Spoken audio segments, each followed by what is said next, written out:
Hey everyone, this is Julie from Main Street USA Studios. We've got all the Disneyland news for you coming up next.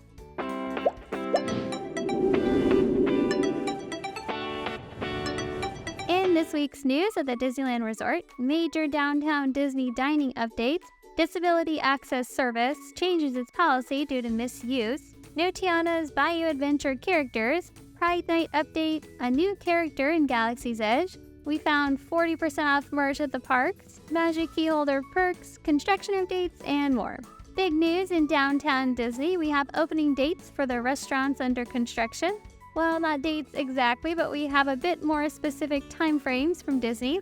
We'll start in the middle of downtown Disney with news about Paseo, Centrico, and Tiendita.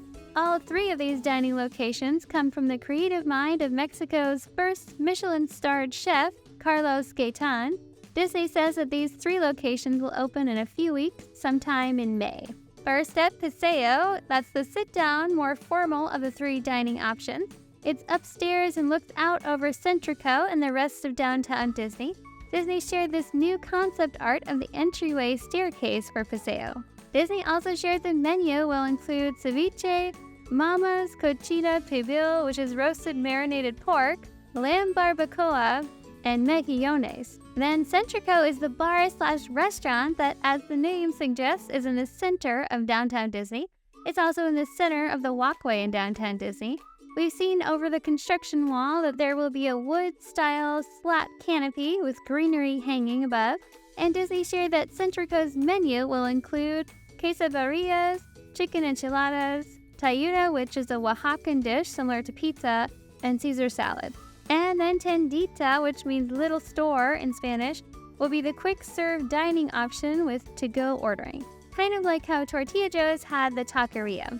In terms of menu, Disney shared that Tiendita will serve things like fish tacos, ice cream stuffed chocolate tacos, chorizo burritos for breakfast, and more. Stay tuned for an exact date for these three dining locations, but for now we know that they will open sometime in May. And a new timeline for Din Tai Fung. Disney said it will open this summer. No exact date yet, but we are excited to hear it will be in the summer and not later in the year. Din Tai Fung is a Michelin-awarded restaurant brand from Taiwan. It already has 8 locations in California, along with locations in Washington, Oregon, Nevada, and New York.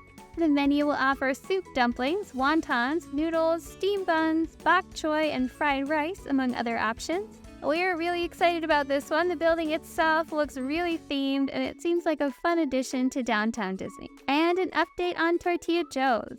Tortilla Joe's closed at the end of March, and its quick-serve spot, the Taqueria, closed as of this weekend. Disney said that there will be a new steakhouse taking over the Tortilla Joe's main restaurant and a barbecue eatery as well, which we assume will take over the former Taqueria location.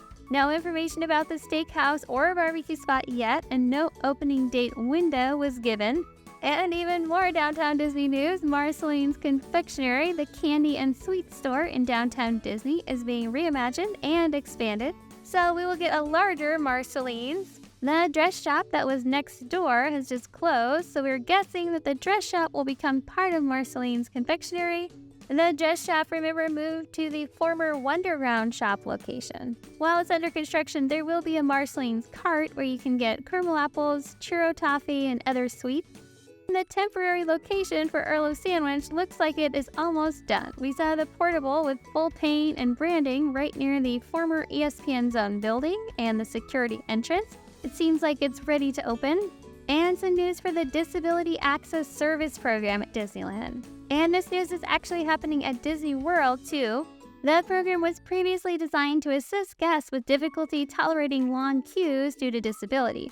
However, reports say that it has increased in popularity in recent years and is sometimes being misused. There have been more and more videos posted online about using this Disneyland line hack and shows guests how they can use the program to skip the line without paying for Genie Plus service. To combat the misuse that Disney says is happening, they have updated the process to request a disability pass and also said that if it is determined that any of the statements a guest made in the process of obtaining a DAS are not true, the guest will be permanently barred from entering the Walt Disney World Resort and the Disneyland Resort, with no refunds given. It didn't mention how Disney could determine this, but it is a serious statement to ban guests from the parks and will likely deter some people. Yeah. Of course, it is a tough issue because so many people need this program, but hopefully this will help out with any misuse of the program. Tiana's Bayou Adventure opens in Magic Kingdom before it opens here in Disneyland. Magic Kingdom opens this summer and ours opens later this year. We reported previously on some of the new ride characters we can expect to see on the ride. And now Disney has shared 4 more frog characters to the lineup. Felipe the Frog will be on the piano. Myra the Frog will be playing the flower blossom trumpet. Mondo the Frog will be on bongo drums. And the small Isabel, the green tree frog, will join Mondo on the bongo drums. And some merch news starting April 16th, the next Disney Eats treat-themed merchandise arrives. Last month we saw macaroon-themed merch. In April, the theme is Lollipop. Check out the new Minnie Mouse Lollipop ear headband, which looks very springtime. And check out this new Mickey Mouse Lollipop Loungefly mini backpack. You'll also find Spirit jerseys, plushes, and other merch with this lollipop decor. Another After Dark event has tickets on sale now. Disneyland After Dark Pride Night returns for its second year on June 18th and on June 20th. This After Dark event will have colorful festivities, themed entertainment, and delicious food. Guests can enjoy the Welcome Pride Cavalcade with Mickey and friends in their multicolored outfits, dance under the stars at the Pride Night Dance Club, which takes place along the rivers of America, and there will be lots of photo opportunities throughout the park. Specialty menu items include a funnel cake with cereal milk and multicolored marshmallow cereal topping at Stage Door Cafe, and firecracker-loaded fries at Hungry Bear Restaurant. Tickets went on sale Thursday, April 11th. As of now, tickets are still available, but this popular event may sell out very quickly with only 2 nights available. And if you are headed to the Star Wars After Dark event and you are a Magic Key holder, you can pick up this free commemorative Star Wars night patch during event hours. You'll find it near Mickey's house in Mickey's Toontown during the Star Wars After Dark event. If you are a fan of the Disney Plus series Ahsoka, good news! The other lead character from Ahsoka, Sabine Wren, will be appearing in Galaxy's Edge for a limited time in Disneyland, which means likely through June 2nd she will be in Galaxy's Edge. As a reminder, Season of the Force began April 5th and it runs through June 2nd at Disneyland Park. Over in DCA, the Food and Wine Festival will be coming to a close on Monday, April 22nd, which is just over a week away. And then on April 26th, Pixar Fest returns and it has a long run all the way through August 4th. Although we have noticed some early Pixar Fest decor all over the place, check out this Pixar Fest decor we saw in several places around downtown Disney. We love the Coco decor. And then in DCA, near the Hyperion Theater, we saw lots of Pixar Fest billboards all over the courtyard. It looks like Pixar Fest came early this year. And just in time to make it into our news video this week, Disney released the Pixar Fest Foodie Guide. There are lots of new items this year, lots from the Luca film, among others, and returning favorites. Some highlights include the new Silencio Bruno sandwich inspired by Luca at Jolly Holiday Bakery Cafe, and the new pineapple coconut float inspired by lava at the Tropical Hideaway. There will also be a parade viewing package, the Pixar Pals dessert package, which gets you reserved seating during Better Together, a Pixar Pals celebration parade, along with a really fun-looking set of desserts and cheeses. Reservations for this will likely fill up fast. And Troubadour Tavern, which is the quick-serve spot next to Fantasyland Theater, will be serving Pixar Fest options. The Fantasyland Theater will be debuting the Pixar Pals Playtime Party Show, so it makes sense to have themed food options like the Roundup Barbecue Potato, inspired by Toy Story, Mixed Emotions Popcorn, inspired by Inside Out, and the Adventure is Out There Cold Brew, inspired by Up. For the full list of all Pixar Fest Foodie Guide items, check out our video link below. And if you're a fan of Disney's recently released feature film Wish, some good news. Lots of Wish merchandise at several locations around the resort can be found at 40% off, including ears, clothing, and some other merch. And we recently reported that the entry gates will be updated at the resort over the next year or so.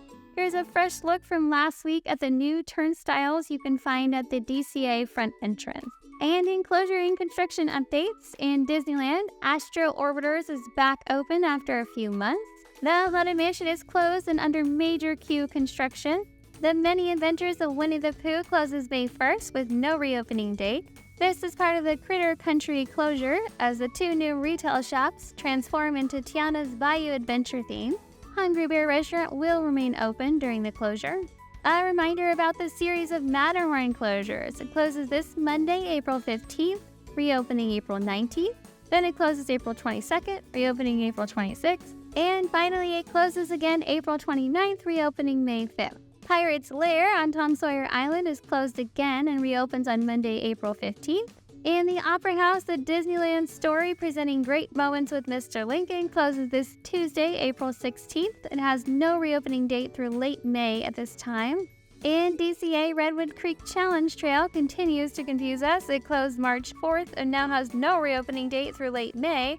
A 3-month closure typically means something more significant, but not always. Maybe we're just hopeful we're getting a surprise from Disney here and something new is happening, not that we don't enjoy Redwood Creek.